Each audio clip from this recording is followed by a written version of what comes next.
Priscilla Nalwoga, Robert Kirabo, Molen Kenyana, Ruben Mpimba, with all the morning's essentials, including the very latest in news, traffic, weather and sports. live on TV and across all our social media platforms. Hashtag UBCJMU. Hope you'll be setting your alarms, cause we are looking forward to seeing you then. This is Good Morning Uganda.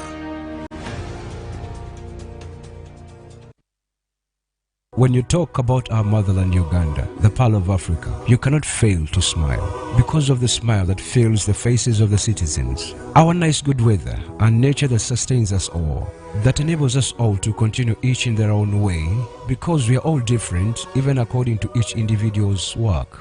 But what joins us to become one person is the sweetness from the flavored drink Alleluia Jingati drink and Alleluia Tamarind drink. The flavor that quenches your thirst while at the same time treating and healing your body because it is 100% natural. Enjoy the drink that has got the tamarind juice in it. Made by Alleluia Reflexology, Healthy Solutions and Nutritional Research Center Limited. Get yourself a bottle of Alleluia from all shops around.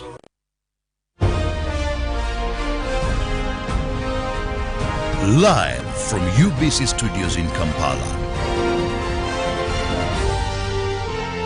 This is Good Morning Uganda.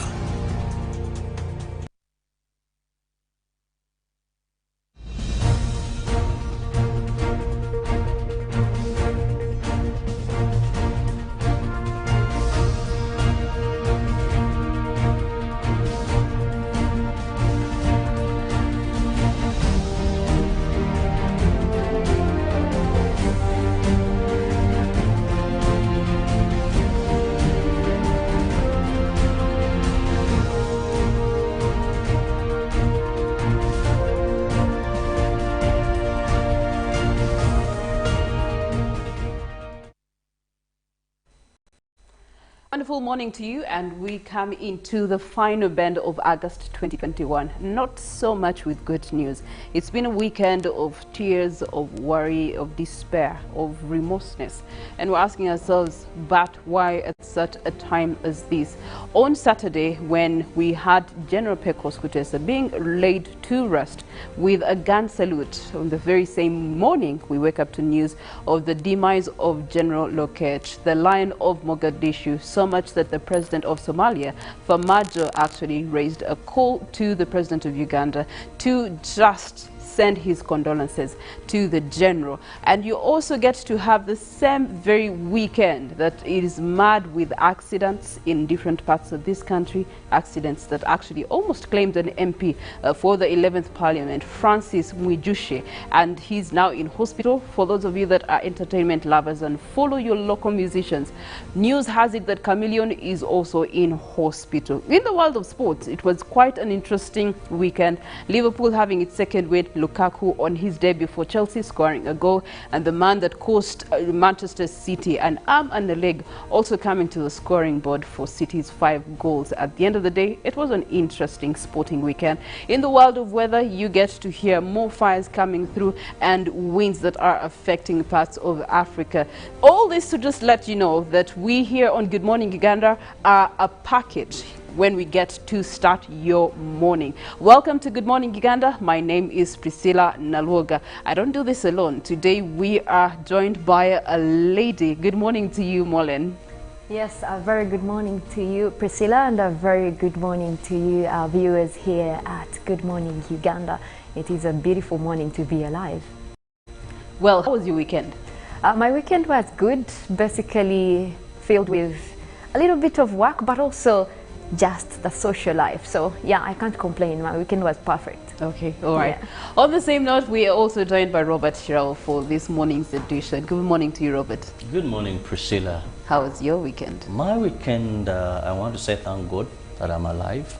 But like you said, it was really a weekend that wasn't that so good. Sometimes you have weekends where last time it was more winning medals, we got our gold and all that. But this weekend, with the death that you've talked about, we had a burial, I call it a sudden death, because the first time I received a phone call and they told me, look, Lokech is gone, I was like, social media, you people. They're at it again. Yeah, they're at it again. Please, why do you just Actually, I had to quarrel with the person who told me.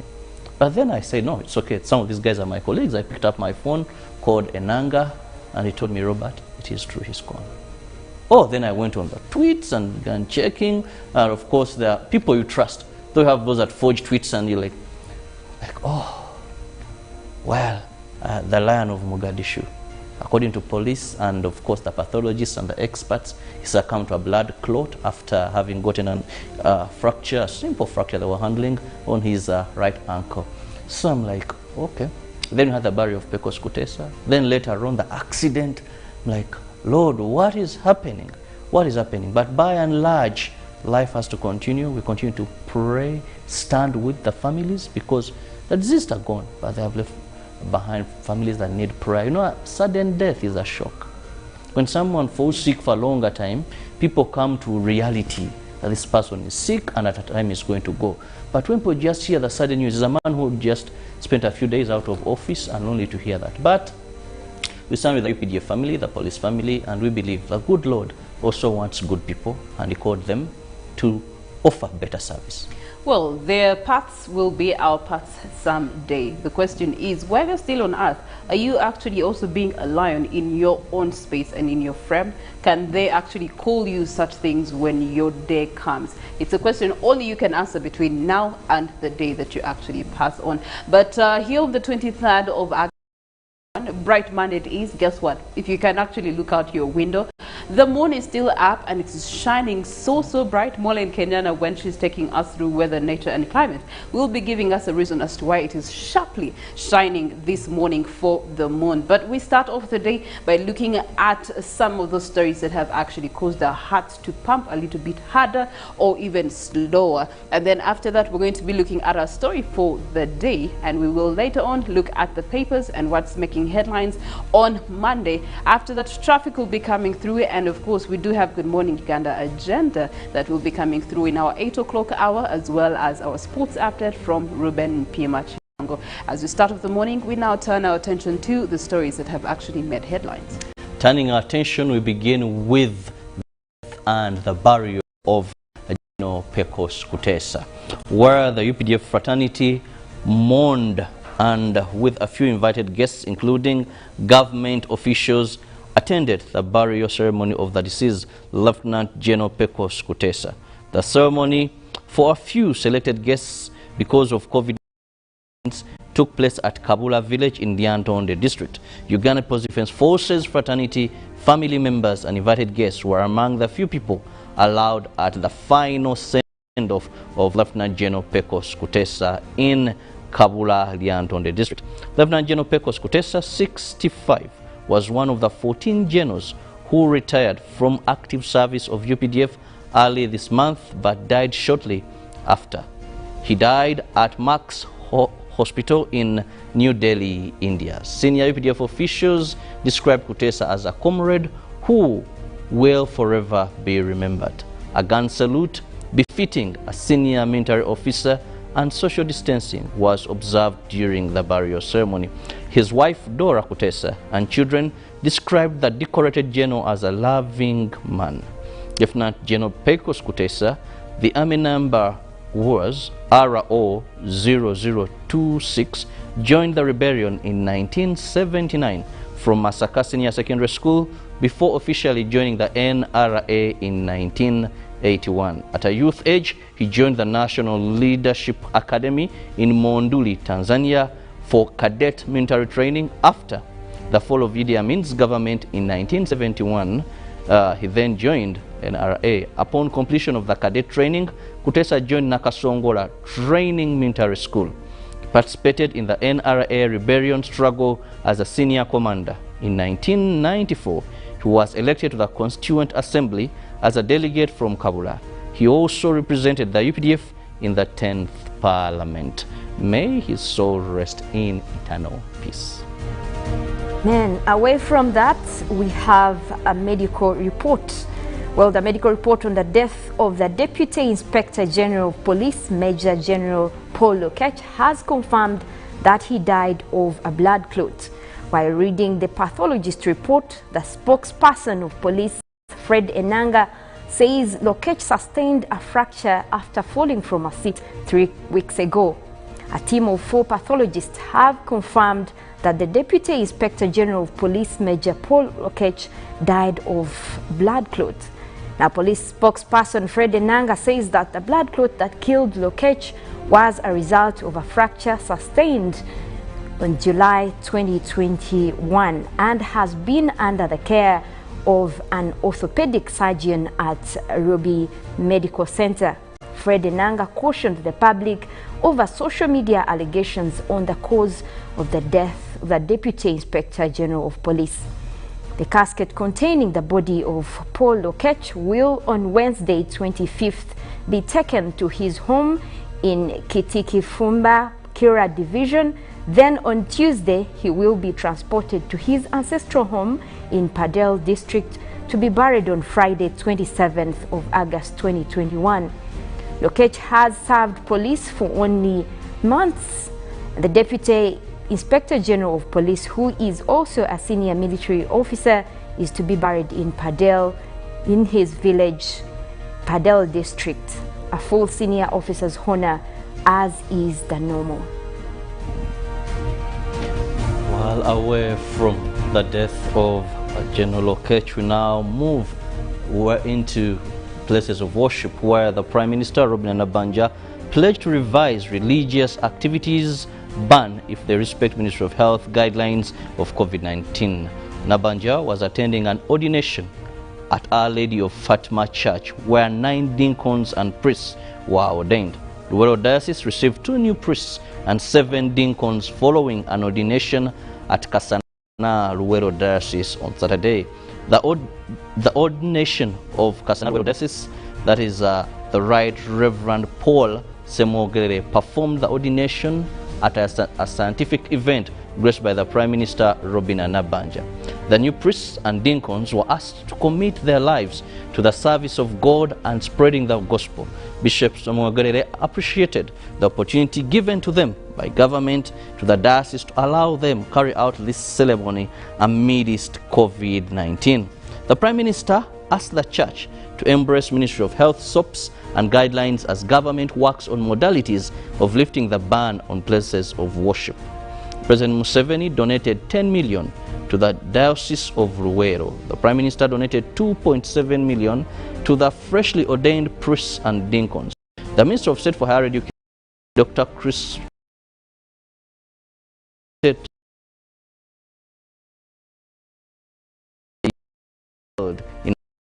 with the set guidelines of health. Well, in other stories, we have vaccination. Now, the Minister for Education and Sports, Janet Museveni, has advised on the importance of teachers and learners aged 18 and above to be vaccinated before resumption of learning. According to Mrs. Museveni, reopening of institutions of learning before ensuring that all stakeholders have received jabs will be suicidal, something government is not ready to risk. The minister discloses that already she has convinced the Ministry of Health to prioritize vaccinating teachers and learners for purposes of easing the process. Aware that there are few vaccines in circulation, the minister says that government is banking on the next consignment of donation. Yes, that's an interesting story from there. Priscilla, take us through the international news. On the international news, we start off with Afghanistan, then we'll take route to Palestine. Thereafter, we'll come back to Africa, looking at Nigeria. But starting with President Joe Biden saying that efforts to evacuate people from Kabul airport are accelerating, with U.S. troops expanding the perimeter around the site. Many thousands of Afghans have been queuing at the gates in desperate attempt to flee the country after Taliban swept to power on the 15th of August. Mr. Biden said yesterday that the U.S. had flown nearly 28,000 people out of the airport in the past week. He faces pressure to extend a deadline of evacuations beyond 31st August. The president said discussions were taking place with leaders of other countries about pushing back the deadline, but that our hope is that this will be able to be made possible.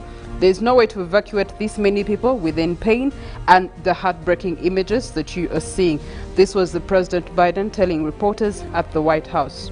In quote, "We have made changes including extending the access area around the airport, the safe zone," he said, addressing, and I quote, "We have a long way to go and a lot can still go wrong." Earlier, the Pentagon had said in a statement that 18 commercial planes would be used to help transfer evacuees to third countries from safe sites outside Afghanistan. At least 20 people have died as thousands queue outside Kabul airport, a NATO official told Reuters news agency amidst reports that some were being crushed to death. In Palestine, we do have Palestinian groups in Gaza having pledged to continue protesting along the border to pressure Israel to remove its blockade and to allow for the reconstruction of Gaza following the recent 11-day Israeli assaults at the coastal enclave. The factions led by Gaza's rulers, Hamas, held a news conference yesterday afternoon in the east of Gaza near the Israeli fence, where protests took place Saturday in which dozens of Palestinian protesters were wounded by Israel live fire. In a joint statement released after the news conference, the groups, which also included Islamic Jihad, the left-wing Popular Front for the Liberation of Palestine, as well as other small factions, stated that Israel occupation must bear the responsibility of its obstruction of the reconstruction of Gaza and for the blockade. Protesters marched towards the Gaza Strip's border with Israel during the protest marking the anniversary of the 1969 arson attack on Jerusalem's Al-Qudsiyah Mosque. And on Saturday, hundreds of Palestinians protested at the fence separating Gaza and Israel to mark the 52nd anniversary of the burning of the Al-Aqsa compound in occupied East Jerusalem and to draw attention to the blockade Israel had imposed on Gaza Strip since the year 2007. When we return to our African continent, Nigeria continues to suffer from abduction as students were among those that 100 taken on July 5th from the Bethel Baptism High School in northwest Nigeria. School administrator Reverend John Hayab said parents raised and paid an undisclosed ransom to free the students. Bandits have realized 15 more students kidnapped last month from a Baptist school in northwest Nigeria, officials have said. School administrator Reverend John Yahab said to Reuters news agency yesterday that parents had raised and paid undisclosed ransoms of money and the students are already being released and would be handed over to their parents any moment now. Ayab previously said the abductors were seeking 1 million naira, which is about $2,430 per student. So far, 56 of the kidnapped Bethel students have been released or escaped from their abductors. We still have 65 more of our students with the bandits and are working to see that they can be freed. And that is the state of Nigeria.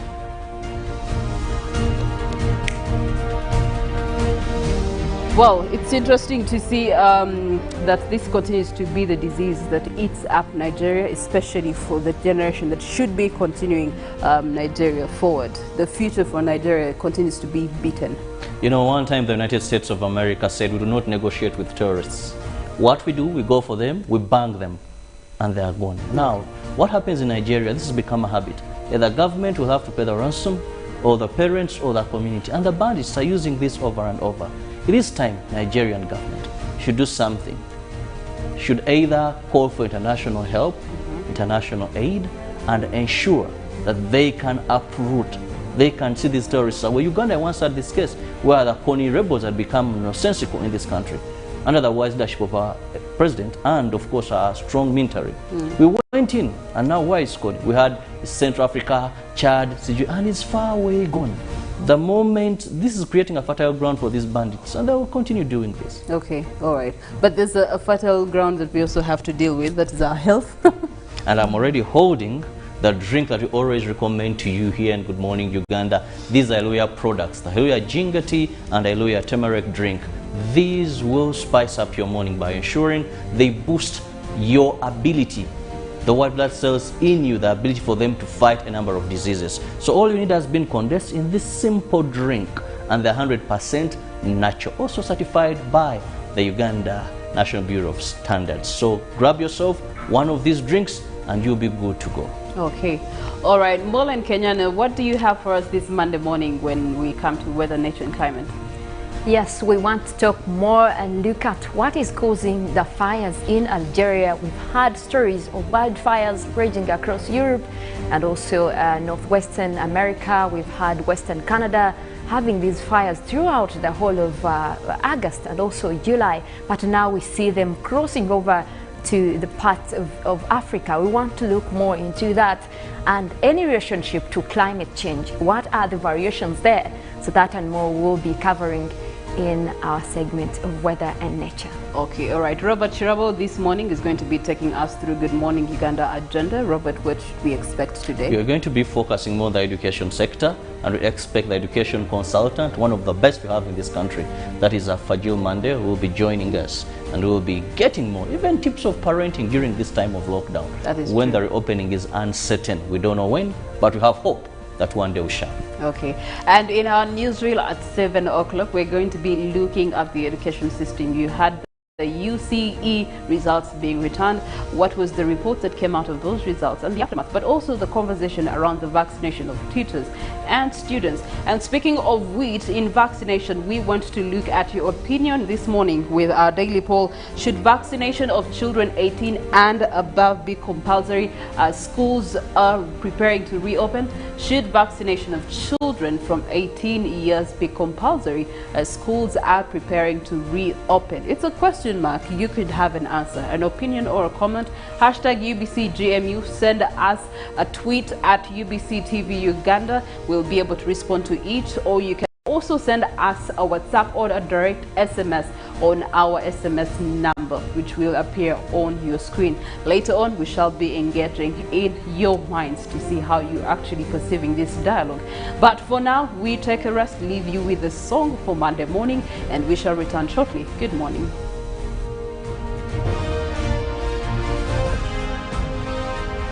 Live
Uganda. Pick of the day on UBC, brought to you by Program Obulamu.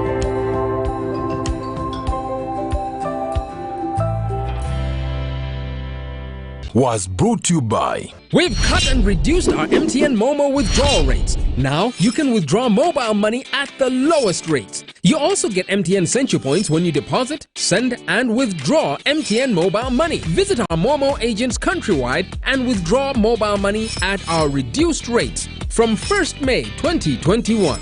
Everywhere you go. MTN. Echa COVID-19 kijja kuggwa only if we stay at home, observe physical distancing, wear masks properly, sanitize or wash our hands with soap and water regularly, or get vaccinated now.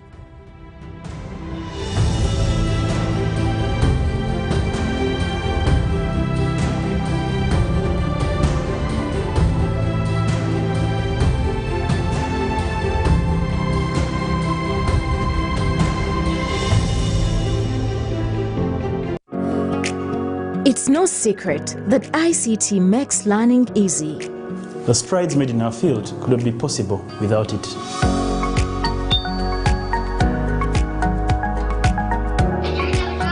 And now we can watch our favorite shows. My radio is my best friend. UCC provides an enabling regulatory environment and policy guidance for healthy competition. We also facilitate ease of doing business in the communications sector through licensing, standardization, spectrum management, tariff regulation, rural communication development, and consumer empowerment. An informed consumer is an empowered consumer. UCC supports local content and innovations. Driving the development of a robust communication sector in Uganda is Uganda Communications Commission.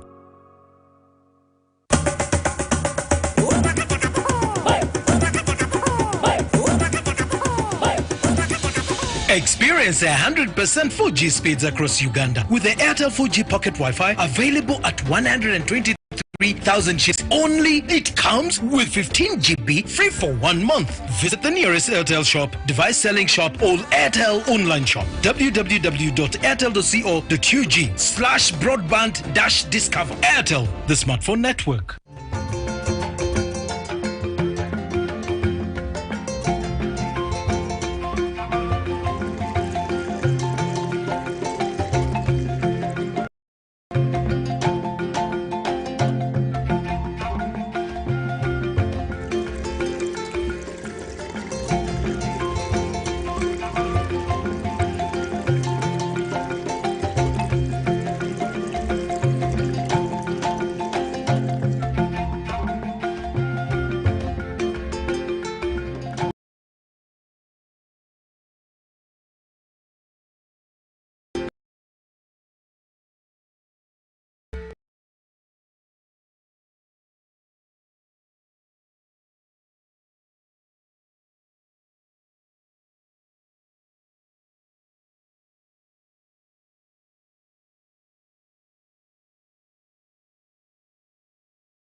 Morning.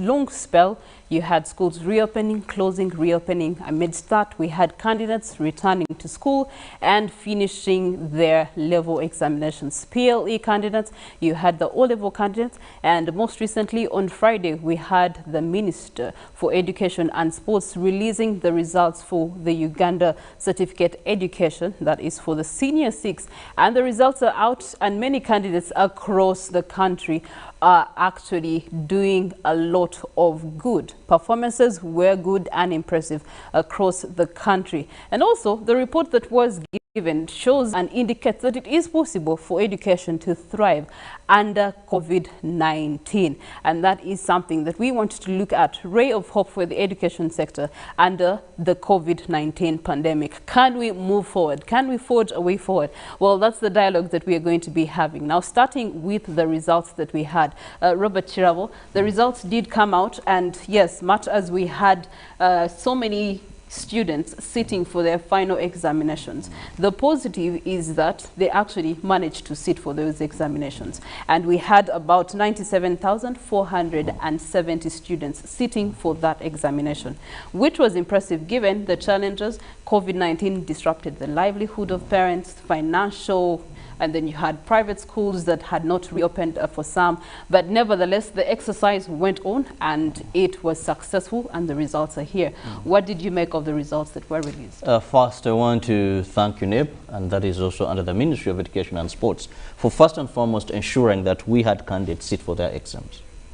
Because if you look at 2,339 centers across the country where you had these candidates, it is an achievement that the exams were able to reach on time and the candidates were there. If you look at the number of registered candidates, and though very important, you have over 97,000, but only about 952 missed exams in a time of COVID-19.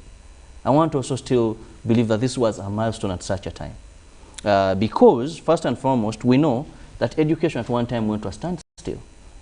Maybe candidates did not even think that they would sit exams as it had been planned. But the good thing is there was at least first priority was candidates. If you remember, I first looked at candidates, then semi-candidates, then as the rest were bound to return, then we went into the second wave and the lockdown. So first is the fact that we had these exams. But one thing we must look at is first the gap between rural and urban schools.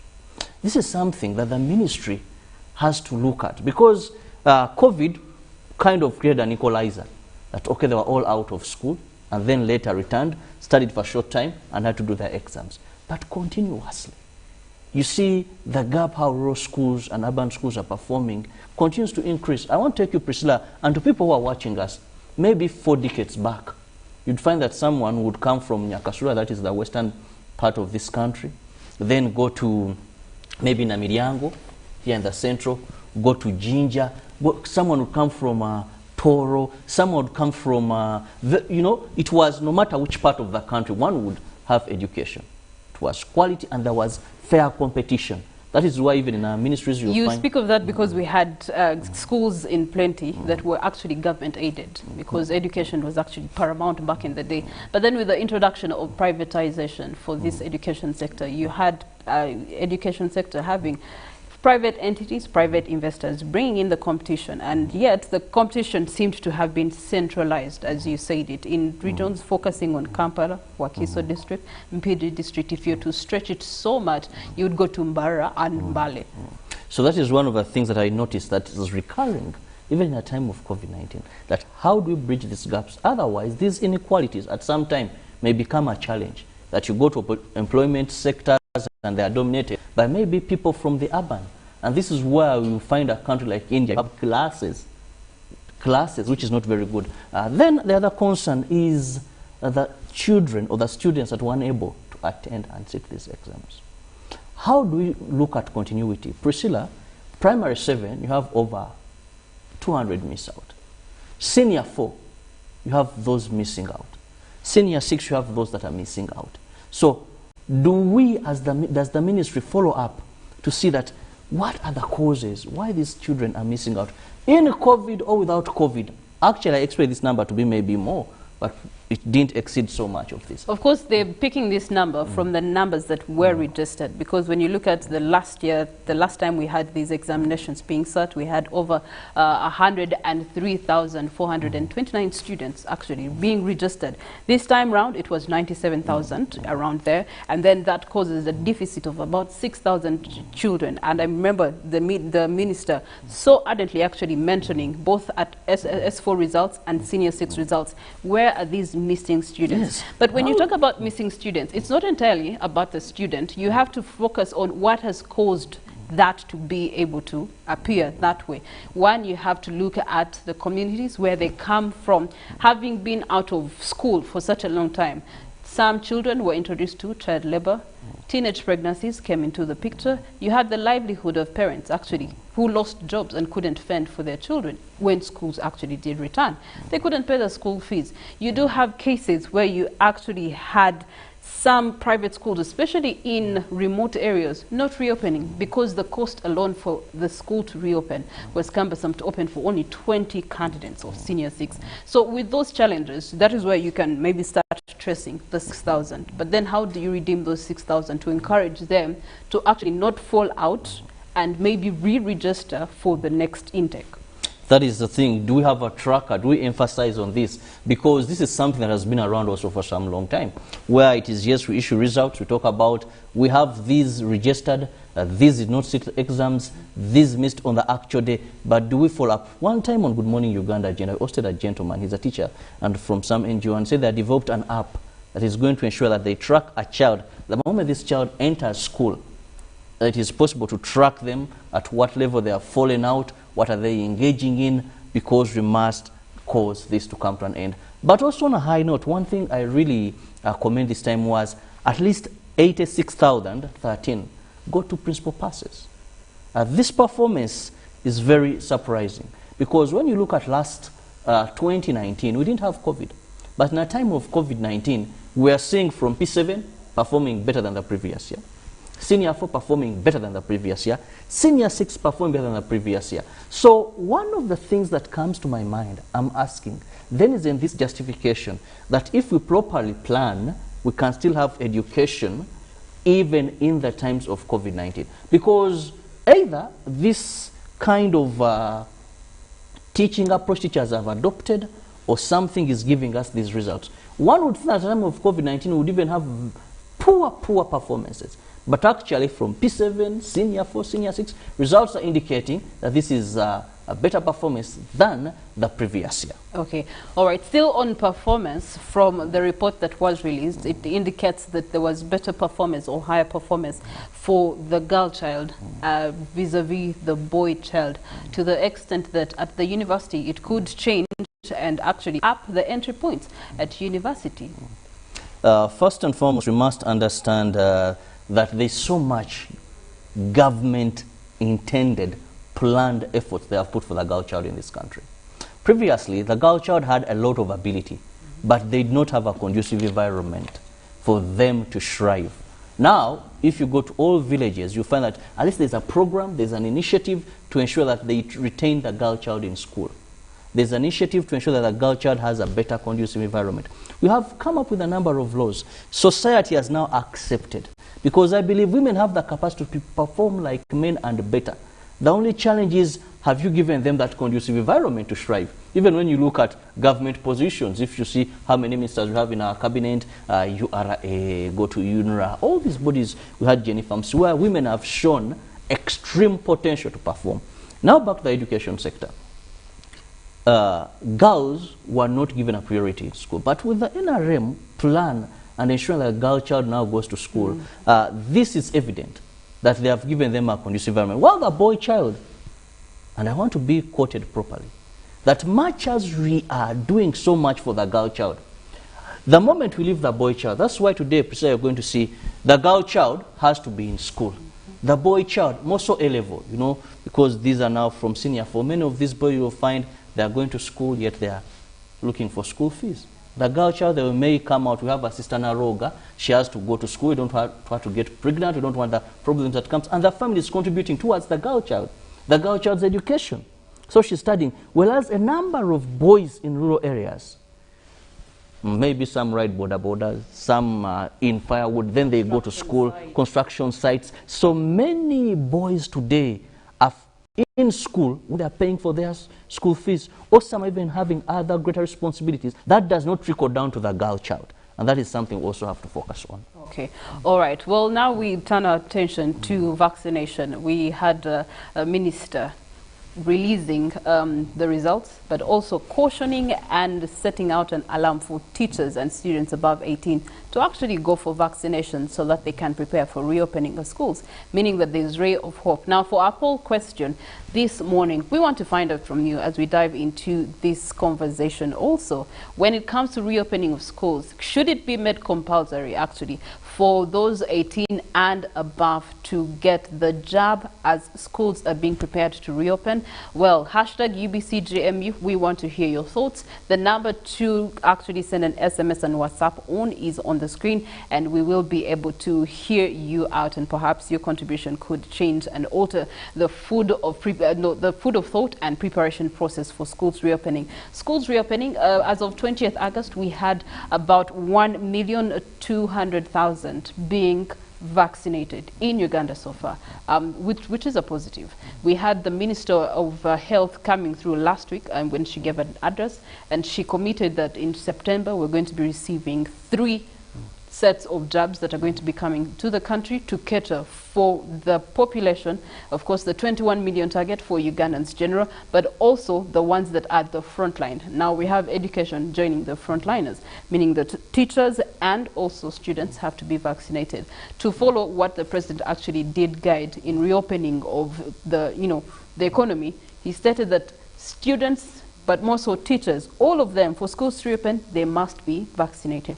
So the Ministry of Health together with the Ministry of Education are joining forces to ensure that that actually comes to life. But we have limitation in the vaccinations, but you also have a challenge where teachers have actually gone to do alternative jobs. So you're going to have that even if schools will resume, you'll have scarcity of teachers. Priscilla, to begin with, one of the problems of this country, and I want to say the biggest challenge facing Uganda, is we don't do things for the right reason. That we don't ensure that the person who we want to carry out this better understands. First and foremost, I'll give an example, a very simple example. You have a law in this country that if you're riding a motorcycle, you must have your helmet on. A border rider will put on the element because he knows that a police officer is going to arrest me or LDU, but not because they have been sensitized to understand why they should put on this helmet. That in case you fall down and you crush your head, there's a permanent damage, you could die. But in case you break an arm, the orthopedic experts can handle that. So first and foremost, even before we look at making vaccination compulsory, have we really ensured enough sensitization that with a campaign or without a campaign, when you avail vaccines, teachers will be yearning, will be rushing. I want to tell you, have medics in this country that have not gotten vaccination. Doctors, nurses, they have not gotten vaccination. Not because of scarcity, but because either they have not had enough information as to why. Now, when you want people to abide by something because of a condition set, you're going to have these complications. What if right now, if I were government, embark on massive sensitization of vaccination, massive explaining of these vaccines, you know? Focusing on this target group for education, yes, teachers and the students, and also parents, because either way, for the student, they would have to get that, the parent would have to agree to them getting that vaccination. Yes. So it's a chain that they actually have to address in sensitization. So when a person knows why they should, it is very simple. When a person doesn't know why they should, but there is a term, you must, then there's going to be a complicated exercise. You most likely to see the likes of Mwada, Nkunyinji, Mabiri, Zimare rush to court. But that said, when the president puts a condition or the ministry that yes, they must be vaccinated, one, this is beneficial to the teacher, first and foremost, for your health, because you're going to survive severe illness and death as a teacher. to the students if you have 18 and above vaccinated. Still, this is for the benefit of these students, that we are not going to have our health systems overwhelmed by people who have COVID-19. Let's take a simple example of measles. I know now all Ugandans at least know measles has been around for some time. When there was a measles outbreak in those days before vaccination, Priscilla, the entire community would lose. You would have this family, they are mourning, they are weeping, they are crying. When measles vaccination came in this country, kids will have measles but play around. Red eyes, a few itches on the body, but they are normal. So this is what we are looking at, that if students are vaccinated and maybe there's COVID, yes, maybe they would even attend a class if you don't have good isolation, but since they're all vaccinated, they're immune. You treat them, and the government expenditure on health will have reduced. It will be mere treatment like when you have measles. The only challenge in this, which I'm seeing, is, you know, for this COVID-19 vaccine, I'm not an expert, but the reliable information I have from experts, that it is kind of immediate release. It hasn't gone through the entire process. Yes, it hasn't gotten the full verification process. That is why you have that consent form, that in case of the outcomes, I consent to receive this jab because I know it can do the immediate solving of a problem. And you consent. Now what happens to a person who has been coerced or where terms and conditions have been set for them to have this vaccine? How are we going to do this? Is this going to apply to teachers? Are we going to still have this? Because if it's a condition, I have to teach, which is a noble cause. Education is a right. It's a directive. Even if I sign the consent form or not, it's a directive that I have to go this through. Is the confusion. That's why I'm saying, let's right now embark on massive sensitization so that a person will appreciate, will know why they have to be vaccinated. All right. The minister also did state that perhaps this drive can be taken on by heads of institutions and head teachers. They should open up their schools to make them vaccination centers. That way they should attract the teachers that were originally for those schools to go and get those vaccinations for that school to reopen. How is this motive actually going to aid in encouraging the sensitization process you talk about? First, on sensitization, it may not do so much. But on availability and accessibility, it's going to do much. In urban centers, recently we had vaccines, and I visited a couple of centers. But precisely, it was hard for you to get a vaccine because the queues were so long that would discourage maybe these teachers. Then also, the medics at these centers had become gods, dictating you're not among the priority. And teachers, this would turn them away. So when they're at schools, when they're in different schools, universities, first accessibility. A teacher will come to a school knowing I must get a vaccine. I don't have to answer this and that and that. I'm simply a teacher. It is in school and I'm going to get that. So accessibility and availability is going to be improved. Then some schools are near to the teachers. You know, movement is still a problem to some time. So this is going to go a great way in terms of that. But in terms of sensitization, I don't see this doing much at such a time. It is the biggest thing that government should embrace right now. Okay. We also want to look at how best, even if students are being required or prepared to return to school, you do have teachers, I don't know about your community, but I have noticed in different communities that teachers have actually gone ahead to aid the students to continue with education. And they've been holding classes or, you know, inviting some students or going to people's homes to actually conduct classes, which has actually brought out the light that teachers are key in connecting the education cycle between the parent, the student, and the education system. We have a story in Turkey where a teacher actually had a student who was being prepared for an early childhood marriage. But that teacher went and had a dialogue with the parents, and the parents they reasoned together, and that was put to a pause. So teachers actually have played a big role in ensuring that they keep the children psychologically, you know, bearing with what's happening to COVID-19. Let's talk about the psychology of this whole procedure. Students are out of school. They don't have much hope. School fees, even if you reopen, school fees will be a problem. Most recently, you saw the Private Teachers Association coming out and saying that they're going to strike if government doesn't come to help them, meaning that even schools reopening will be challenged. So much as vaccination may be the front page and solution, there's the back end solution to it. How is the ministry? Why government is keen on vaccination is because when they tried soaps in schools, it wasn't that effective. And if you remember very well, by the closure of school, infection rates of COVID-19 were massive in schools, Priscilla. You would hear this child returned COVID-19, COVID-19, and actually the high death we witnessed in some areas was a result of schools being opened. That these children would return home, but because their bodies are immune, then if there was a grandmother, a grandfather, they would contract COVID from the returnee from school.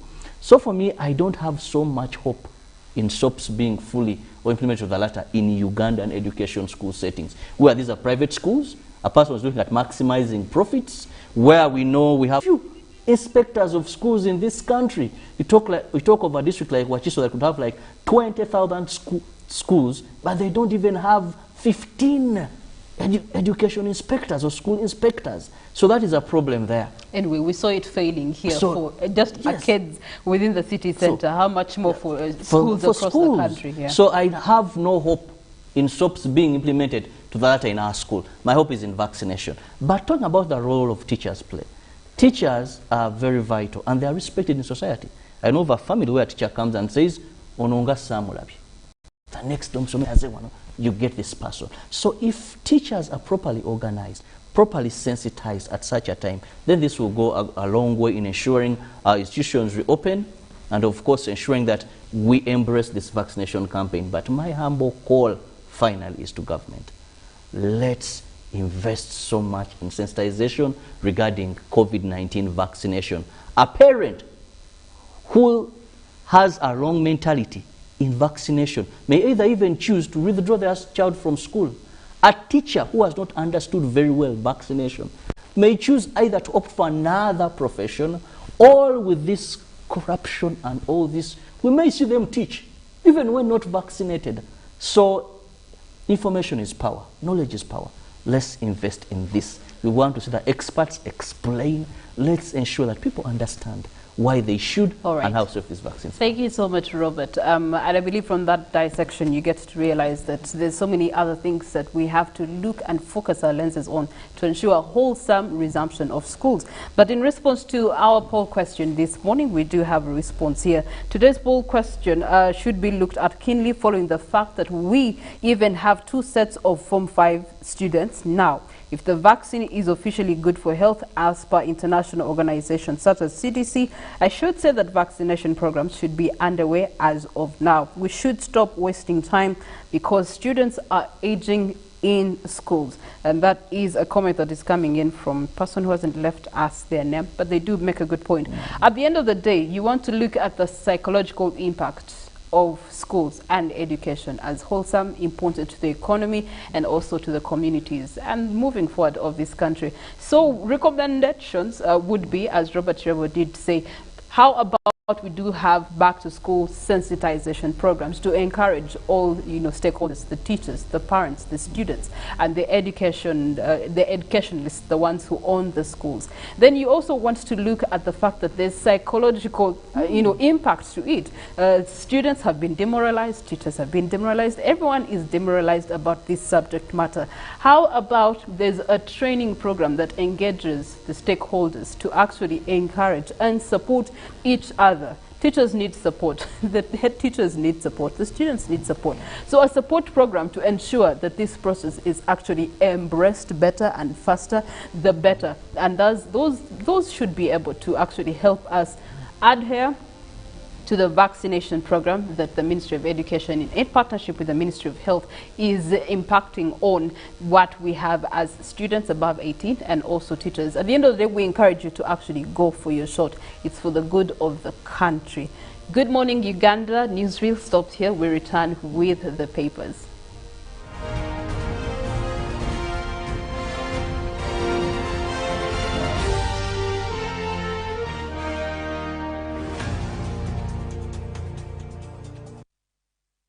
When you talk about our motherland Uganda, the Pearl of Africa, you cannot fail to smile because of the smile that fills the faces of the citizens. Our nice good weather and nature that sustains us all, that enables us all to continue each in their own way because we are all different even according to each individual's work. But what joins us to become one person is the sweetness from the flavored drink Hallelujah Ginger Tea drink and Hallelujah Tamarind drink. The flavor that quenches your thirst while at the same time treating and healing your body because it is 100% natural. Enjoy the drink that has got the tamarind juice in it. Made by Hallelujah Reflexology, Healthy Solutions and Nutritional Research Center Limited. Get yourself a bottle of Hallelujah from all shops around. Echa COVID-19 kijja kugwa only if we stay at home, observe physical distancing, wear masks properly, sanitize or wash our hands with soap and water regularly, or get vaccinated now.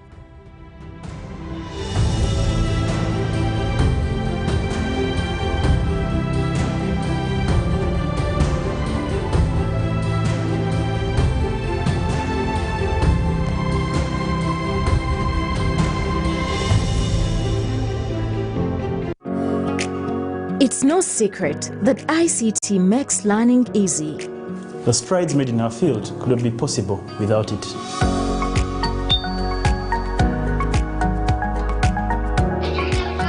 And now we can watch our favorite shows.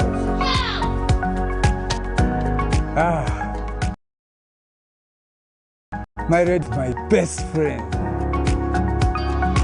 UCC provides an enabling regulatory environment and policy guidance for healthy competition. We also facilitate ease of doing business in the communications sector through licensing, standardization, spectrum management, tariff regulation, rural communication development, and consumer empowerment. An informed consumer is an empowered consumer. UCC supports local content and innovations. Driving the development of a robust communication sector in Uganda is Uganda Communications Commission.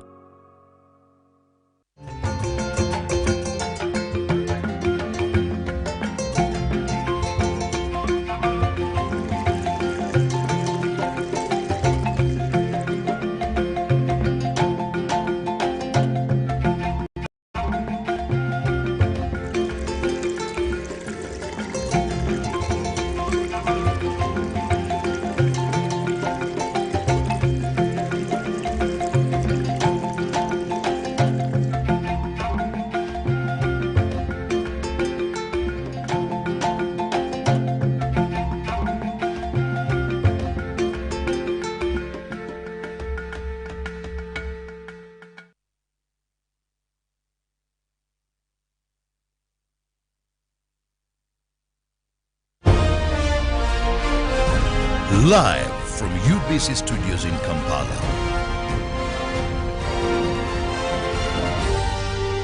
This is Good Morning Uganda.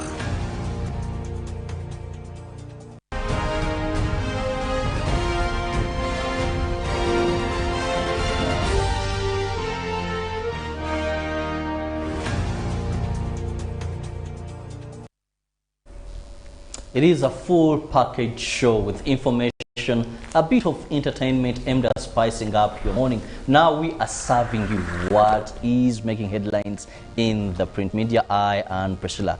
I'm holding today's Daily Monitor, a big headline there: blood clot in lungs killed Lokech.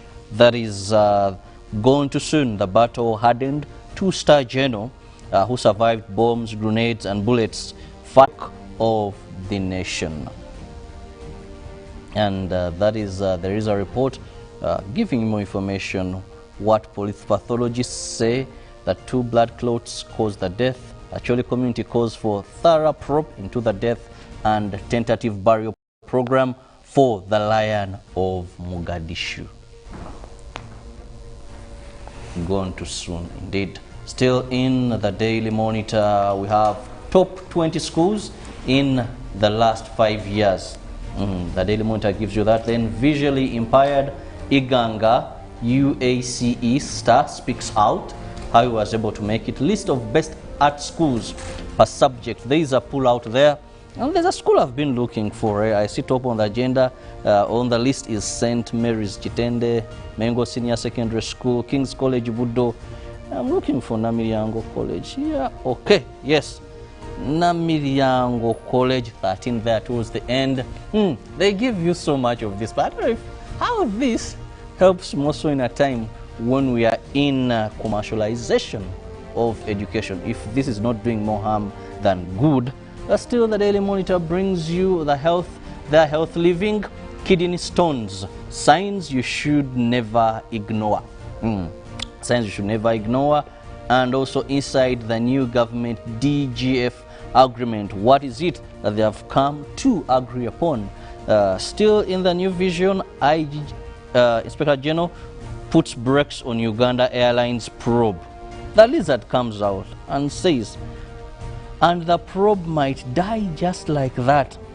That cartoon he's wondering. Then we see General Pecos Kutesa laid to rest in Nyonyintono. Let's take a look at what Priscilla has for now in the new vision. In the new vision this morning, we get to look at how leg injury led to Locket's death. That's a story on page 4. We also get to look at the Ministry of Health and some information there regards the guidelines and SOPs. In the black and white board, how they delivered despite lockdown disruption. Best teachers share key tips, and also you do have USCE best schools per subject. I'm also looking for that school you were talking about, and it is not appearing here at the front page. We do have a Senior 3 Mathematics, Physics, Literature, and Senior 2 Biology, Chemistry. Till death, General Kutesa's wife hailed for giving husband organ. In health, we get to look at how to safely have twins. Twins. This month there is so much that the Vision has been reporting regarding twins. It's the month for twins. Month for twins, and I prophesy upon. Yes, they do have the Twins Festival that they promote, and every year they actually hold a gathering, and so many twins turn up, and you, oh wow, so we have so many children that are twins in this country. Blessed are we. Well, in the Daily Monitor, still we look at blood clot killed Major General Paul Okech. President Museveni mourns General Pecos Kutesa. And from the archives, we see President Milton Obote Wright with his wife Milia Obote and children with government officials carrying out the national, that is, census on August 18th, the year 1969 at State House in Entebbe. Today in history, Amin set free his would-be assassins. That is, President Idi Amin on the 23rd of August, the year 1976 did set free his would-be assassins. Then reports coming in, also in history, it was reported that US reported a case of West Nile virus, that was on the same date, August 23rd, by the year 1999. All right, we get to look at the facts and myths. COVID-19, is there any risk with food delivery services? We also get to look at a campaign, Plant a Tree, and there's a picture there of a 5-year-old Angela Nantumbwe planting a tree. Also the Ugandan tracker for COVID-19. In summary, new confirmed cases 171, positivity rate 4.9%. You have new deaths, only 6 have been recorded, and the total death toll now stands at 2,952. Symptoms, remember, if you feel feverish and you have a cough, shortness of breath or sore throat or headache, then you may want to go and do a rapid test. We now get to look at the back page of the papers. And interesting in the Daily Monitor here is Magogo pledges, where I see that is the FUFA president. Magogo pledges to triple FUFA budget to 100 billion. And set up sports science and technology section in FUFA, qualify for the 2026 World Cup, that is in Mexico, USA and Canada. Then set minimum qualifications for recruitment of competent referees, create professional football forum, provide 10,000 training balls and 5,000 match balls. Also ensure that he markets better sports in Uganda. But also the Daily Monitor brings you Chiptegei's revenge. What are they referring to? Details are there. And still so much regarding the Premier League. Still, the Daily Monitor has brought you what is happening within Manchester United when they find speed at the matches that were held over the weekend. Okay, in the world of sport, for the new vision, we get to look at Inside Afro Basket on One Luo TV. You get also to look at I Am the winner, Joshua Cheptegei, there yet again. And Cheptegei, in fact, the only Ugandan with the top 3 finish at the Wonder Diamond League. We also have it is bronze, a hard fight for the boardroom of Uganda Athletics Federation, fighting for Priska Chesang to get her 3rd position in finishing at the World Athletics Championship in Nairobi yesterday. So those are some of the good things that are continue to actually come through in the world of sport. And looking at the Daily Nation, here we have BBI battle shifts to Parliament. That is so much regarding politics in Kenya. Puzzle of missing from ones. Okay. Then we have also in sports, Kenya youngsters on top of the world. Who are they? They give you so much. The Daily Nation brings you that. Then MPs allied to President Kenyatta are expected to revive the constitutional changes pushing through the House this week following Friday's Court of Appeal judgment that affirmed the High Court's decision declaring the Building Bridges initiative illegal. The lawmakers have now just to pick up about a couple of clauses there and see how best they can benefit from this. We'll still see more regarding Kenyan politics. The Daily Nation is so much onto that as they will be preparing. That is for their elections are coming next year. All right, election time for our neighbors, pressurizing time. But we know that they'll go through it peacefully and scientifically for that matter. But into the world of traffic, we now get to look at how the traffic could be forming up in different parts of Kawempe division. And we do have traffic that picks up right from Kawempe. As you know, Kawempe is fully marred by industrialization. You do have a couple of industries there that actually contribute to the flow of jam. But as of this morning, you get to see that some of these routes, especially heading to the Kampala Northern Bypass, is where you would be expecting jam to be building up on the Waise roundabout. You also do have the jam that is coming in from Chengeda, Masaka Road, Burenga, trying to get into the heart of the city using that bypass as an alternative to stay away from the main routes or the highways jam. Then you would be having also at the Waise roundabout, you do have Sir Apollo Kagwa Road that takes away the traffic jam that is coming in from that Waise region and bringing it back to where you would be expecting some sort of jam. In Waise, you do have Naweru coming in from Tula Road. You would be expecting some traffic jam. Also, you do have Kawala Road that brings in an interception here in Kawala and also at the bypass. And then you would be expecting some jam in Makere Chikonyi this morning also because of the business.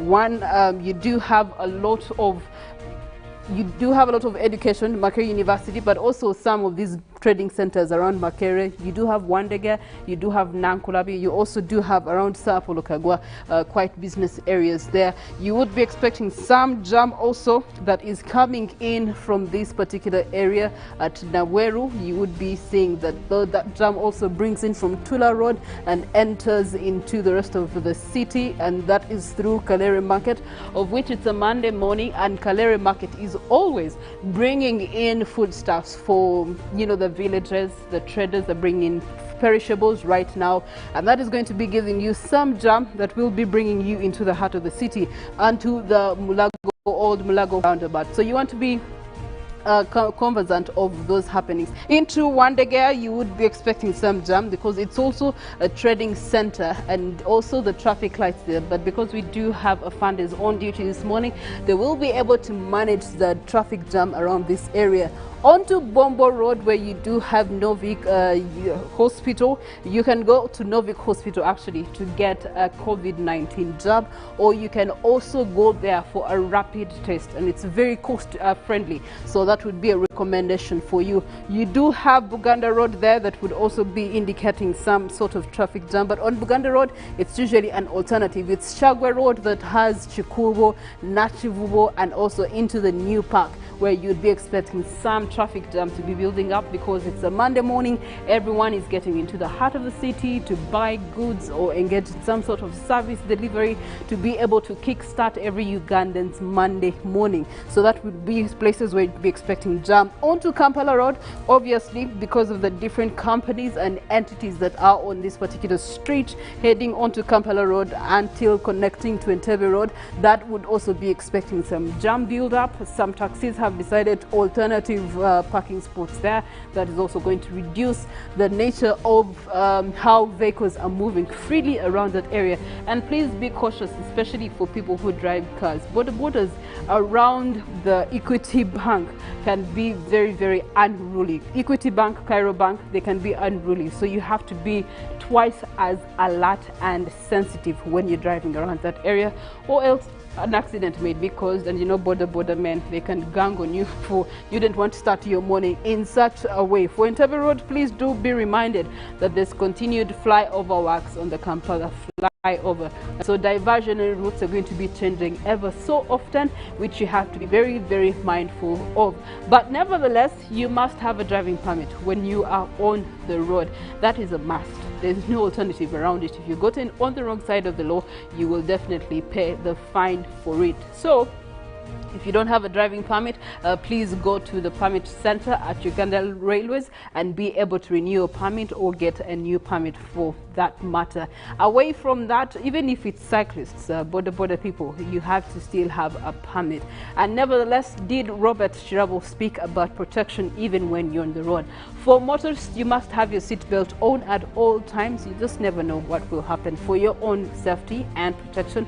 And for those of you that engage with borders ever so often, please ensure that you buy your personal helmet so that anytime you're getting onto a border, you actually have your own helmet and you get to wear it for your own protection. So those are some of the traffic guidelines that we share with you this Monday morning. Nevertheless, we also do have weather, nature, and that is Molen Kenyana, who's going to be guiding us through that direction. Good morning to you once again, Molen. Yes, a very good morning, Priscilla. In the field of weather,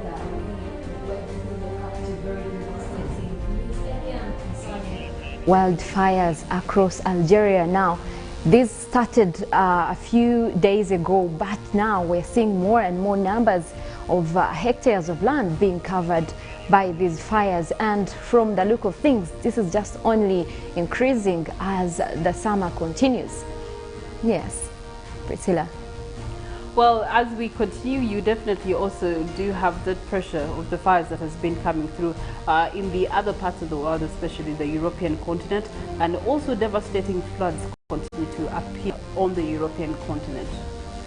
Well, it's just that everywhere in the world, what we're seeing are just all devastating effects of climate change. I can tell you this, it is evident that our climate is changing. There are variations. And from what we're seeing right now from Algeria, yes, there has been those fires each year and each summer they've been having these fires. Now the difference with this year is that this has covered more hectares of land than it did. Now the last time Algeria had such kind of fires was in 1962. And because of that, we're seeing that this is up to record and also similar to what we've been having across the northwestern part of USA. Even today, just a few hours ago, reports coming in from California show that more areas are being covered up by these wildfires. And I think it is also the same situation with what we've been seeing, with what we saw earlier across the western part of Canada. So the wildfires are raging, but also we want to relate them to the heat wave that have been happening. Because yes, the relationship with heat wave and wildfires is actually crystal clear, because as you look at more dry conditions as temperatures keep rising, these are all favorable conditions for fires to start. Now in areas where you find that there are more winds sweeping in, that means that this is going to be feeding into the already existing fire. Even if it starts small, like just a small fire, but with the winds sweeping across the region, that will definitely increase on the fires. Now, it's not just the fires that we're looking at as extreme weather events that have been related to climate change. We've also seen floods. And first of all, looking at the floods we've had in western Uganda across the Rwenzori region, we did have a river Nyamamba bursting its banks after prolonged heavy rains. But this keeps happening now. The floods happening in that area are also an issue, but what worries me is the frequency at which this is happening. We have had floods in the past, but in the last decade, not even just the last decade, this year alone, we've had more numbers than we've had before. The frequency at which these floods are happening in our country, especially for the Rwenzori region, is evident enough that there are variations in our climate. Well, away from Uganda, this year itself, we did see those floods across Nigeria, sweeping through the city.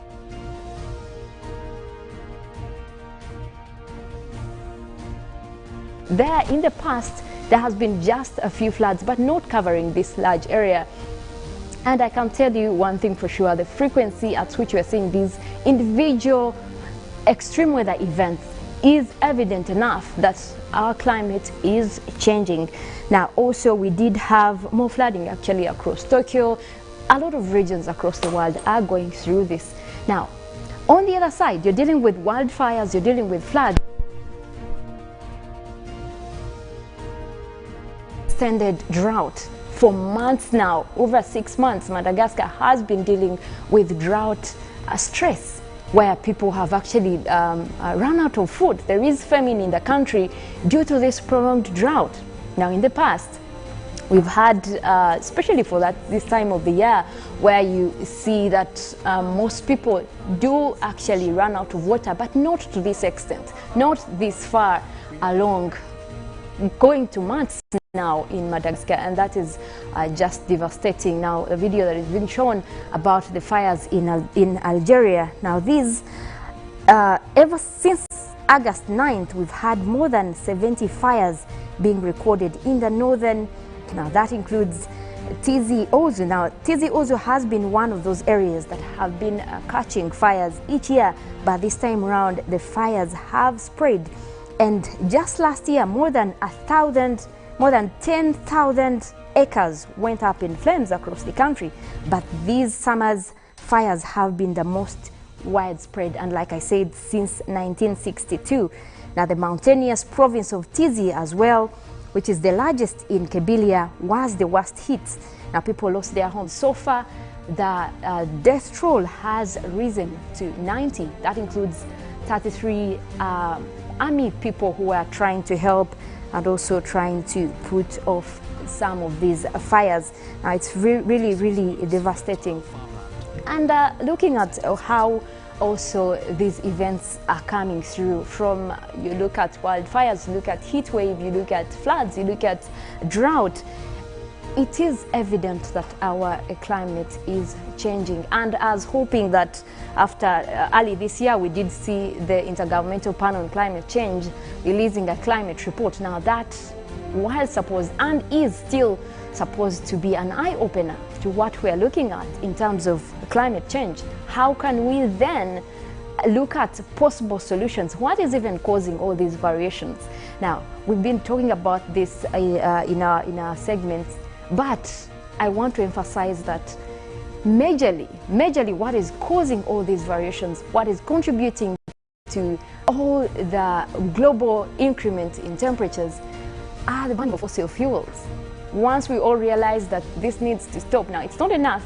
We've seen rich people, we've seen earlier this year, we saw Bill Gates donating huge sums of money towards the climate fund, but it's not enough for us to keep getting this money and look at how to curb the effects or the disasters that are already happening, yet we still have industrial processes that contribute to the increase in temperatures. Now, we need, first of all, to stop the burning of fossil fuels and also look at the renewable energy. We've had solar energy. Most countries are actually taking up solar energy, building up big plants.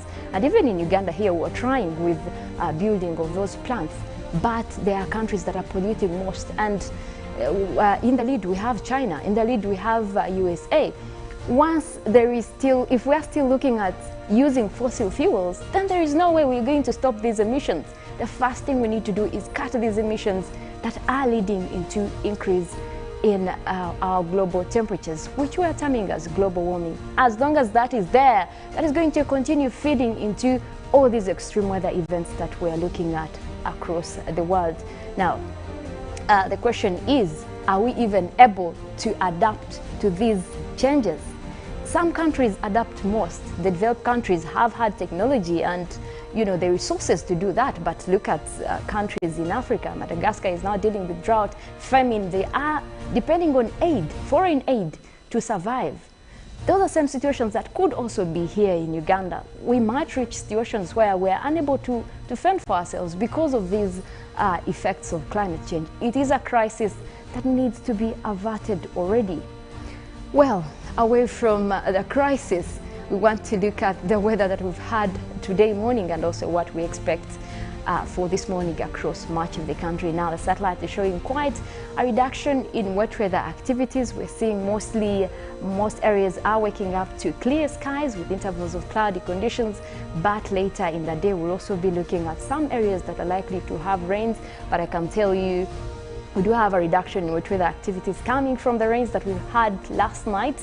Actually, most parts of the country had to deal with those rains, and most of those continued into the night. So it was quite a cold night across most areas.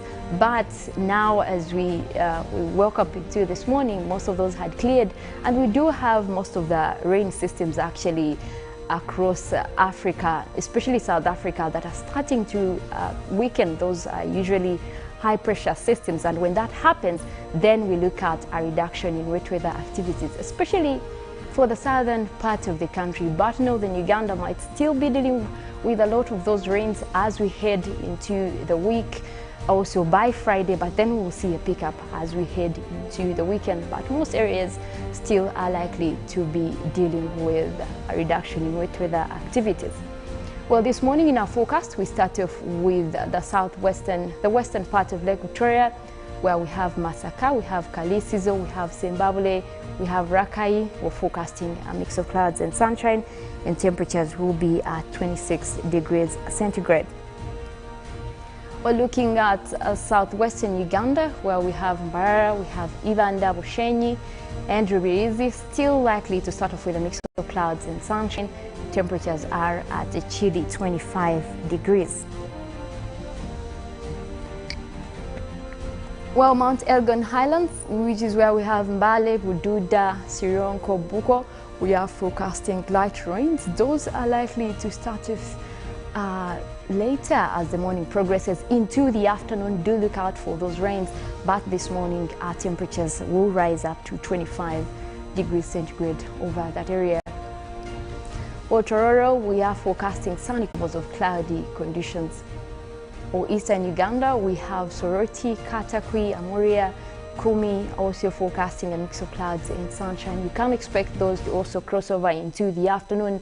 Temperatures in the morning are forecasted at 26 degrees centigrade, but we do expect them to go higher as the day progresses. For eastern parts of Central, where we have Ruwero, Wobulenzi, Nakaseke, we are forecasting a sunny morning. It's going to be quite hot for this morning over there at 27 degrees centigrade, and even hotter in the afternoon. Do expect to maintain most of those sunny conditions across that region. For the central part of northern Uganda, where we have Gulu, Kitgum, Padel, we have Ajumani.